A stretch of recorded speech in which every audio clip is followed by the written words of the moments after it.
the truth about ninja, separating myth from history. When most people hear the word ninja, they instantly picture something familiar: shadowy figures dressed in black, faces covered, silently leaping across rooftops, scaling castle walls, and assassinating powerful lords under the cover of darkness. For decades, this image has dominated movies, television, video games, and even martial arts schools. Ask someone on the street what a ninja is, and they'll likely say, a Japanese assassin or spy trained in secret arts, weapons, and deadly combat. But what if almost everything we think we know about ninja is wrong? Growing up, I was never especially fascinated by ninja. While they were incredibly popular among my friends and clearly captured the imagination of the general public, I was far more interested in samurai. Samurai felt grounded in history: armor, swords, banners, and battles. Ninja, on the other hand, always seemed a bit too mysterious, almost mythical. Still, I respected them. Ninja felt like they had to be an important part of Japanese history. They were everywhere in pop culture, so surely there had to be some truth behind them. That belief stayed with me until high school, when one of my teachers challenged it. He suggested that the ninja we think we know might be more legend than fact. That simple idea stuck with me, and once you start pulling at that thread, the entire image of the ninja begins to unravel. So that leads us to the big question. What about ninja is real, and what has been completely invented? Why this video is different. Many videos online already try to explain the real ninja. This video follows a similar goal, but with a deeper historical foundation. Recently, I collaborated with historian, author, and YouTuber Anthony Cummins, a researcher well known for his work on samurai and shinobi history. Anthony has spent years studying original Japanese documents, translating historical scrolls, and breaking down myths that have been repeated for generations. His research focuses not only on samurai warfare, but on the figures we commonly label as ninja, examining who they actually were, how they were used, and how their story evolved over time. This includes detailed work on the Bansenshukai, often referred to as the Book of Ninja, along with other shinobi manuals. Together, we are creating a series of videos exploring the reality of ninja. This first episode serves as an overview, clearing away popular misconceptions and laying the groundwork for understanding what shinobi truly were.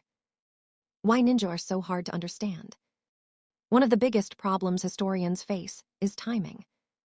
Most of the written material we have about ninja comes from the Edo period, a time of peace that followed the violent Sengoku period, Japan's age of civil war. By the time these texts were written, large-scale warfare had ended, and so had the need for battlefield espionage. However, many of these documents were written by samurai who had lived during the Sengoku period or by their immediate descendants. That makes them valuable, even if they aren't perfect. In other words, our sources are credible, but they're not first-hand battlefield reports. They're reflections, memories, and records written after the fact. The word ninja didn't exist, at least not like you think. Here's something that surprises most people. The word ninja is relatively modern. It didn't become commonly used until the 20th century. The Japanese characters associated with ninja can be read in more than one way, which is common in the Japanese language. Those same characters can also be read as shinobi no mano, meaning a person who sneaks or endures. When historians examine old scrolls and manuscripts and look at the pronunciation guides, called furigana, they consistently read shinobi no mano, not ninja. This is reinforced by historical terms such as shinobi no jutsu, techniques of the shinobi; shinobi no maki, shinobi scrolls; shinobi yara, shinobi employment. From this evidence, it's clear that in feudal Japan, these individuals were called shinobi, not ninja. Ninja is a modern label applied retroactively. Espionage before shinobi. Spying did not begin with the shinobi. Espionage has existed for as long as warfare itself. Japan's early military systems were heavily influenced by China, especially before the samurai rose to power. Chinese military texts were widely studied, including Sun Tzu's Art of War. The 13th chapter, The Use of Spies, became especially influential. It outlined different types of agents, deception strategies, and intelligence-gathering methods. This text became foundational for later Japanese military thinking. Reconnaissance, misinformation, infiltration, and sabotage are universal tools of war. Every culture that fought wars developed some form of spycraft. So the real question isn't when did spying begin? It's when did spying become the specialized role we now call shinobi? Who the shinobi really were? This is where one of the biggest myths collapses. Shinobi were not a separate class of people. They were samurai, or ashigaru, performing a specific role.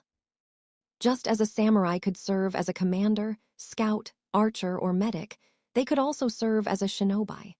It was a job assignment, not a secret identity. In fact, samurai acting as shinobi often led groups of ashigaru trained in reconnaissance or night operations. Some shinobi commanders even guided other samurai during nighttime attacks because they had already scouted enemy positions.